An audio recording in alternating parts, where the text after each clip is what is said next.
Думаю, последнее, что приходит в голову большинству людей при слове «Таджикистан», это образ коллекционного антикварного автомобиля. Скорее «Газель» или «Копейка Жигули», не в обиду будет сказано. Но не создавайте себе стереотипы. Они на то и созданы, чтобы их ломать.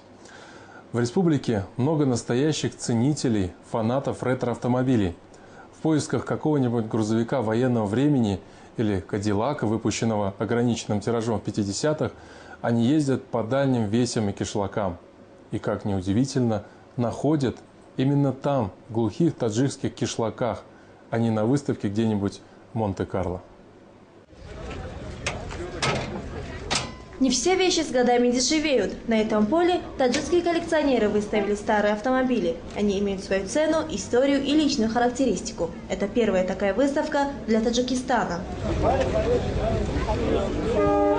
Выставку «Авторетро Душанбе» приурочили ко дню рождения столицы. Местные коллекционеры выставили 80 автомобилей 1931-1970-х годов выпуска. 20 лет тому назад. Самого старого железного коня пригнал Рахимджон Назаров из города Вахдат. Старые коллекционные машины – главная страсть братьев Назаровых. Здесь они представили 10 ретро-мобилей, а всего их в семье 25. Временно я мотор чему дагимча. «Опель Адмирал» – старейший и самый дорогой автомобиль в стране. Особая гордость Назаровых. На сборку и ремонт Рахимджон потратил почти 20 лет жизни. Но какие-то запчасти не может найти до сих пор. Для «Опель Адмирал» найти запчасти очень сложно. Какие-то мы приобретали за рубежом, некоторые переделывали сами. Сборка таких автомобилей – очень тяжелая работа, требующая терпения. Сейчас осталось немного доделать. Как все закончим, тогда подарим городу.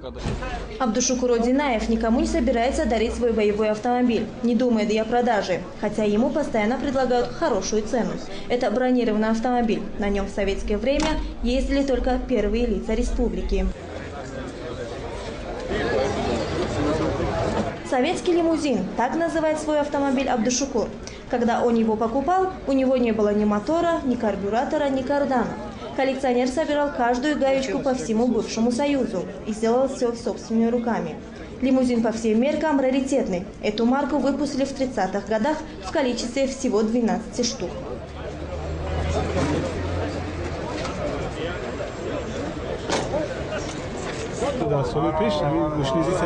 В прежние годы такие марки ЗИЛ-301 изготавливались только для правительственных лиц. Когда они выходили из эксплуатации, то их читировали и сдавали на металлолом. Я не знаю, как эта машина уцелела. К счастью, она попала ко мне. Такие машины выпускались по спецзаказу. Вот этих лимузинов было всего 12.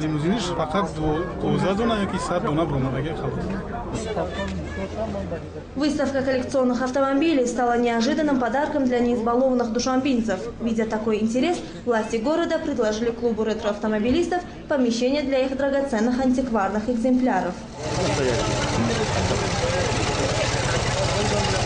Антикварными автомобилями в Таджикистане владеют и министры, и простые смертные. Это особая национальная любовь. Попавшие на выставку, иностранные экспаты не скрывали удивления, что в такой небогатой стране есть такие авто и такое сообщество коллекционеров-фанатиков.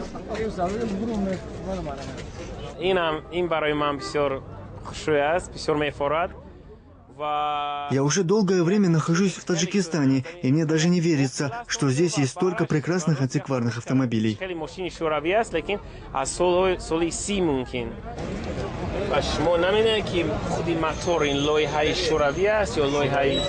Англичанин Дэвид Харпер в Душанбе впервые увидел модель старой европейской машины. Это знаменитый «Опель», который делали на заказ для первых лиц государств.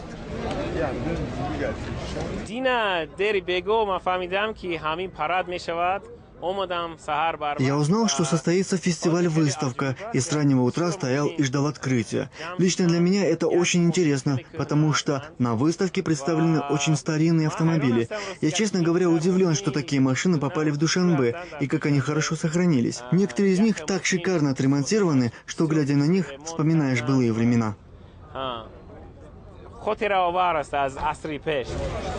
Владельцев коллекционных авто мало интересует их функциональное предназначение. В данном случае машина как раз роскошь. Для них важнее возраст и история. Автомобиль Рустамбека Рауфова привлек всеобщее внимание именно своей историей. Вездеход ГАЗ-67Б – военная машина. В годы Великой Отечественной войны на ней ездили генералы армии и в силу технических характеристик разведчики. Такой больше ни у кого нет, говорит хозяин. Этот автомобиль 1941 года производства. Я купил его у русского мужчины, дяди Саши из Шахритутского района. Машина была в ветхом состоянии. Я покрасил ее в заводской цвет, а запчасти купил за границей.